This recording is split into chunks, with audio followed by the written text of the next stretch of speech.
नमस्कार दोस्तों, कैसे हैं आप सब। उम्मीद करता हूँ कि सब कुछ बढ़िया ही होगा। तो आज हम बच्चों एक्सरसाइज 4.6 का जो है सॉल्यूशन पार्ट स्टार्ट करेंगे। इस वीडियो में जो है हम इसका क्वेश्चन फर्स्ट और सेकंड करेंगे। और इससे प्रीवियस वीडियो में जो है हमने एक्सरसाइज 4.6 का इंट्रोडक्शन किया था, जिसके अंदर हमने सर्कल का टॉपिक पढ़ा है।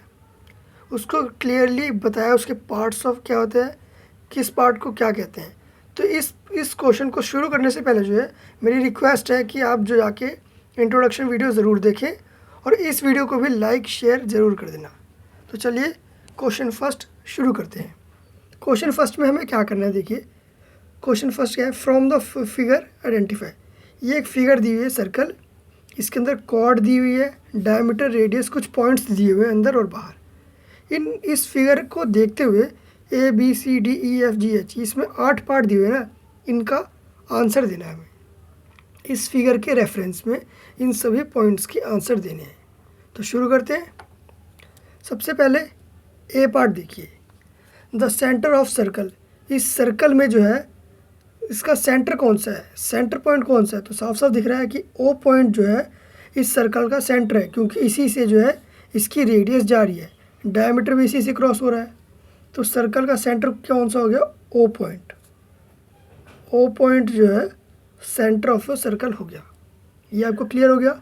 ए पार्ट में सेंटर पूछ रहा था, ओ पॉइंट जो है इस सर्कल का सेंटर है, बिल्कुल बीचों बीच भी है, ये मिडिल पॉइंट से पता चल रहा है। बी पार्ट देखिए, 3 रेडी, RADII लिखा है ना बच्चों, ये जो है रेडियस की प्लूरल फॉर्म है। जब एक से ज़्यादा रेडियस पूछते हैं तो इस तरीके से लिखते हैं, RADII। रेडी का मतलब है रेडियस। इसमें हमसे 3 रेडियस पूछ रहा है, तो अब हमें जो है इस सर्कल को देखते हुए बताएंगे कि इसमें 3 रेडियस कौन कौन सी है। तो सबसे पहले यहाँ देखिए कि ओ से लेके बी तक ये जो डिस्टेंस है ये रेडियस है हमारा। सर्कल के सेंटर से लेके सर्कल की बाउंड्री तक जो डिस्टेंस होता है वो रेडियस होता है, तो OA एक रेडियस होगी। फिर यहाँ से देखें तो O से लेके A तक जो है ये भी रेडियस होगी। फिर O से लेके ये जो C तक का डिस्टेंस है ये भी हमारा रेडियस ही है। सर्कल के सेंटर से लेके बाउंड्री पे जितने भी पॉइंट्स होंगे वो सारे रेडियस ही कहलाएंगे। इस तरीके से ये रेडियस दे रखी है, ओ से लेके ए तक रेडियस है, ओ से लेके बी तक ये रेडियस दे रखी है, ओ से लेके सी तक, यानी ये तीनों हमारी रेडियस है। तो यहाँ पे लिख देते हैं O A line segment, O B line segment and ये ओ सी लाइन सेगमेंट, ओ सी। ये जो है हमारी रेडियस होगी। 3 पूछी थी, 3 रेडियस मतलब 3 रेडियस मतलब 3 रेडियस, वो हमने बता दी कि ये तीनों जो है रेडियस है। क्लियर हो गया होगा। अब डायमीटर, एक डायमीटर पूछ रहे हैं बच्चों। तो मैंने आपको लास्ट टाइम बताया था कि एक सर्कल के किसी भी 2 पॉइंट, सर्कल के ऊपर सर्कल की बाउंड्री पे जितने भी पॉइंट्स होते हैं उनमें से किसी भी 2 पॉइंट को हम जोड़ते हैं तो हमारा एक कॉर्ड बनता है। ऐसे ED को जोड़ा तो ये लाइन जो है कॉर्ड कहलाती है। जब सर्कल के किसी 2 पॉइंट को हमने ज्वाइन किया और वो लाइन सेंटर से होके जा रही है, मतलब O पॉइंट सेंटर पॉइंट से होते हुए जाती है, तो वही कॉर्ड जो है डायमीटर कहलाती है जब वो सेंटर से होके जाती है। तो यहाँ पे ए से लेके सी, ए और सी पॉइंट को जब हमने ज्वाइन किया तो ये सेंटर पॉइंट से होके जा रही है। इस तरीके से देखेंगे तो ये एक हमारी डायमीटर कहलाएगी। OAC लाइन सेगमेंट जो है इस सर्कल की डायमीटर कहलाएगी, और ये रेडियस का डबल भी होता है। तो इस तरीके से देखेंगे तो ये OA और OC रेडियस होगी, और A से लेके C तक देखेंगे तो ये एक डायमीटर होगी बच्चों। तो यहाँ पे लिख देंगे हम AC जो है डायमीटर हो गया। यहाँ तक क्लियर हो गया होगा। डी पार्ट में हमसे पूछ रहा है कॉर्ड, एक कॉर्ड बतानी है। अब इस फिगर को देखते हुए हमें एक कॉर्ड बतानी है। अब कॉर्ड कौन सी होती है, सर्कल के किसी भी 2 पॉइंट को जब ज्वाइन करते हैं तो कॉर्ड बनती है, और सेंटर से जारी होती है तो उसे डायमीटर कह देते हैं, उसे एक स्पेशल नाम दे देते हैं। तो डायमीटर तो हमने लिख दिया। इसके अलावा देखें तो सर्कल के 2 पॉइंट कौन कौन से ज्वाइन हो रहे हैं, E और D। O तो सेंटर से है ना, तो OA और OB OC ये सब तो हमारे रेडियस हो गए, लेकिन सर्कल के बाउंड्री पे 2 पॉइंट जैसे E और D दोनों बाउंड्रीज पे है और इन दोनों को हमने ज्वाइन किया। तो ये जो लाइन जा रही है बच्चों, ये वाली E से लेकर D तक ये जो ज्वाइन हो रही है ये हमारी कॉर्ड होगी। तो यहाँ पे लिख देंगे ED लाइन सेगमेंट जो है हमारी कॉर्ड होगी। डी पार्ट भी आपको क्लियर हो गया होगा। अब ई पार्ट देखिए। ई पार्ट में हमसे क्या पूछ रहा है, 2 पॉइंट्स इन द इंटीरियर, कि सर्कल के अंदर बच्चों 2 पॉइंट्स कौन कौन से हैं। इसका आंसर पहले आप खुद लिखिए। एक पॉइंट तो आपको दिख रहा होगा, लेकिन दूसरा पॉइंट कौन सा होगा आप बताइए। सर्कल के बाउंड्री के अंदर जितने भी पॉइंट्स होते हैं वो इंटीरियर पॉइंट्स होते हैं। इंटीरियर बोल रहे हैं यहाँ देखिए, इंटीरियर मतलब अंदर। तो सर्कल के अंदर सिर्फ 2 ही पॉइंट है। एक तो हमें ये पी पॉइंट दिख रहा है और एक सेंटर पॉइंट खुद भी जो है एक पॉइंट होता है। तो ये ओ पॉइंट भी जो है सर्कल के अंदर ही होता है। ये बात आप ध्यान रखना कि सर्कल का सेंटर पॉइंट जो है हमेशा इंटीरियर ही होता है, मतलब सर्कल के अंदर ही होता है, बाहर तो हो ही नहीं सकता ना। तो यहाँ पे ये ओ पॉइंट और पी पॉइंट जो है इंटीरियर पॉइंट्स हो गए। इसने हमसे 2 पॉइंट्स पूछे थे, तो हम ये दोनों पॉइंट्स लिख देते हैं जो सर्कल के अंदर है। कौन कौन से? O and P point. P point ये दोनों जो है ई पार्ट का आंसर हो गया। ओ और पी पॉइंट जो है इंटीरियर ऑफ द सर्कल है। क्लियर? एफ पॉइंट पे चलते हैं। अब पॉइंट इन द एक्सटीरियर। अब एक पॉइंट पूछ रहा है, एक पॉइंट जो कि सर्कल के बाहर है। तो सर्कल की, ये तो सर्कल हो गया, सर्कल के अंदर ओ और पी थे। ये सारे ई, ए बी सी डी ई, ये 5 पॉइंट जो है सर्कल की बाउंड्री पे है। सिर्फ क्यू ऐसा पॉइंट है जो कि सर्कल की बाउंड्री के बाहर है। तो ये हो गया हमारा एक्सटीरियर पॉइंट बच्चों। तो यहाँ पे लिख देते हैं क्यू पॉइंट जो है हमारा एक्सटीरियर पॉइंट हो गया। क्लियर?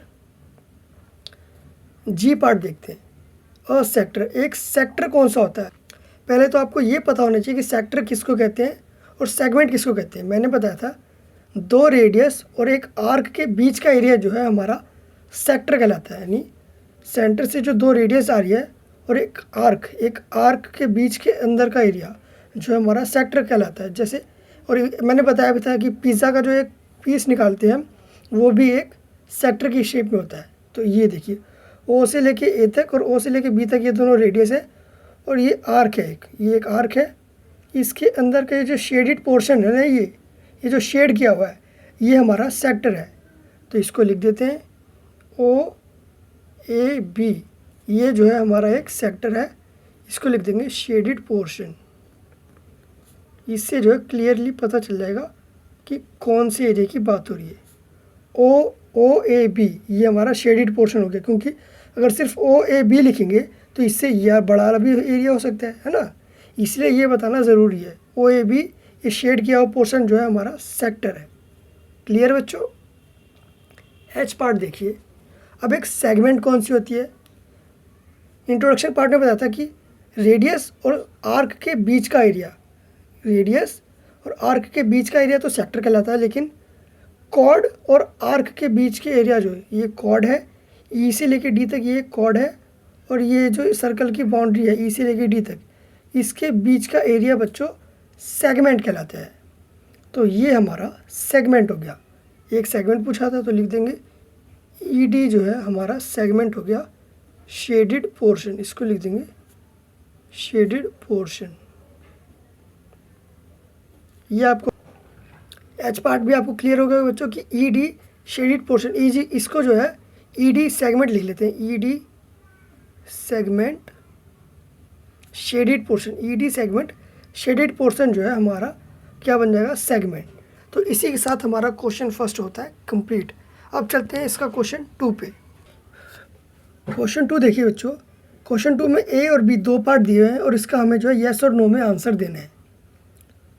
ए पार्ट देखिए बच्चों। ए पार्ट में क्या कह रहा है?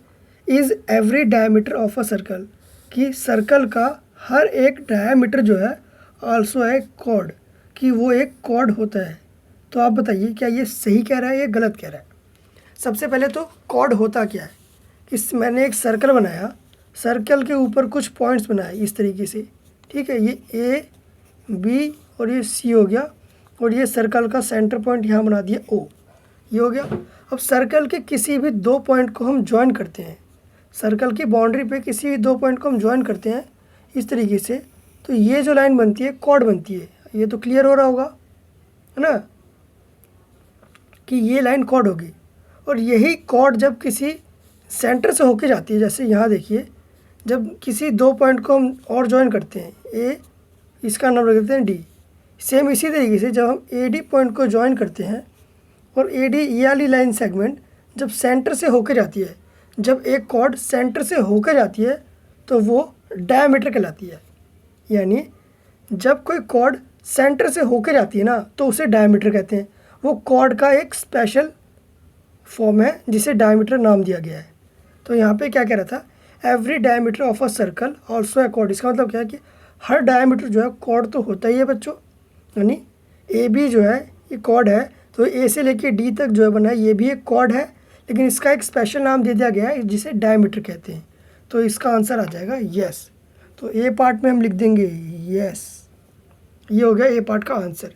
बस यही समझाना था, इसमें और कुछ भी नहीं है। अब इसी का उल्टा करके यहाँ पे पूछ लिया है, is every chord of a circle, क्या हर कि सर्कल का हर एक कॉर्ड जो है एक डायमीटर होता है? बिल्कुल नहीं। देखो, डायमीटर, कॉर्ड को डायमीटर कह सकते हैं क्योंकि एक कॉर्ड जब सेंटर से जाती है तो वो डायमीटर कहलाती है, ये बात सही है। और डायमीटर जो है एक कॉर्ड होती है, लेकिन हर कॉर्ड जो है डायमीटर कहलाएगी? क्या हर कॉर्ड सेंटर से जा सकती है? नहीं जा सकती। तो इसका मतलब इसका आंसर हो जाएगा नो। तो यहाँ पे लिख देंगे नो, सिंपल। ए और ये बी दोनों पार्ट हमारा कंप्लीट हो गया। इसी के साथ जो है क्वेश्चन 2 भी हो गया कंप्लीट। तो आई होप गाइज आपको ये वीडियो पसंद आएगा, तो प्लीज़ इसे लाइक, शेयर और सब्सक्राइब करना मत भूलना और अपने दोस्तों के साथ शेयर करना। Thank you so much.